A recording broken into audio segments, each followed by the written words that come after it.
right, so there's a couple of different ways of doing it. First thing that's worth saying is this: your ebook, super important. Do not mess around with your ebook, okay?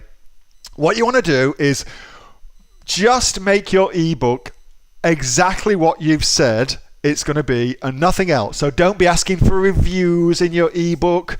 Don't be sending them to your website to opt in your ebook. Don't do any of that shit. Just keep your ebook super focused on delivering the content that you have promised in your Amazon product description, okay? First important thing. Second important thing, make sure that you add into your ebook, and the fantastic Amazon coach Erica Steele came up with this bloody awesome idea. Make sure you add into your ebook all of your copyright notices. So make sure that you put in your copyright for your company name, and you include in that your seller name on Amazon, okay? So your seller name on Amazon. Not your brand name, your seller name on Amazon. Now, the reason that you would do that is because if anybody hijacks your listing, they will not be able to sell your ebook. So it's very, very easy to kick them off of your listing. They won't have your ebook. The ebook's for you. You've got it. It's copyrighted. It's actually pretty easy to get them off your listing because you've got a copyright notice in your ebook. Your hijacker is not delivering your ebook, and it's got your seller name in your ebook. So that's super, super important. All right. With that being said, here's how to do it. All right. So let's go here. So it's from your orders, manage your orders. So it's in there, and you just click on the name of somebody that's ordered. So I'm going to show you the pain in the arse way of doing it, and then I'm going to show you the fast way of doing it. Click on the name of whoever it is that's ordered, and you'll come up to this page where you can email them. So here's Emily, and we can just order information or whatever it may be, order information, and then we can put into here our pre-done template, because that's what you'd want, of course. Hey, Emily, thanks for ordering our product. Part of that is that you also get this awesome ebook that tells you the whatever it may be. As per, make sure it's very, very consistent, ducks in a row, quack, quack. Very, very consistent with what you say in your listing, as per your listing. Here it is, and then you would just attach it.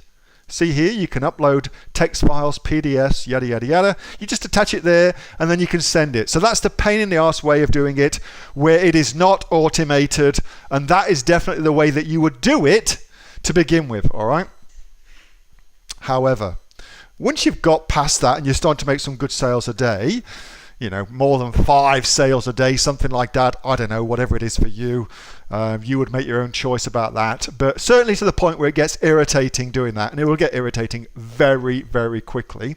Then you move to something like Kibly, which is what I use to send all my emails, and this automates the email process to all of your customers. Kibly works right around the world, here in Australia, also in the UK, in the USA, yada, yada, yada, works all over the place. And you just use their default email template. It's the first email you send to them, and you can add an attachment here. Just there, look. So you can do it in an automated way, or you can do it in a non-automated, get your VA kind of way to do it too. So that's the 2 ways of doing it, and I've also given you some guidelines about your ebook and included how to make sure that you're not going to get yourself hijacked. If your seller name is your brand name, don't worry, that's okay. It's just got to have your seller name on it so that you can say, hey, Amazon, here's my ebook, here's my seller name, here's my company in Australia, here's my copyright notice. Notice that the hijacker who's on my listing, that bastard, doesn't have the ebook, so therefore they're not selling the correct product. Therefore, Amazon, kick them the hell off of there, and Amazon will oblige for you. As I said, that's Erica's idea. It is brilliant. It works like gangbusters, so be sure to do that. Hey, thanks so much for watching that video, and I hope that you got some massive value from it. Before you go, do you live in Australia? If you do, this is for you. Would you like to learn how to sell things on Amazon here in Australia? Would you like to know what sells really, really well and what sells for the maximum amount of profit?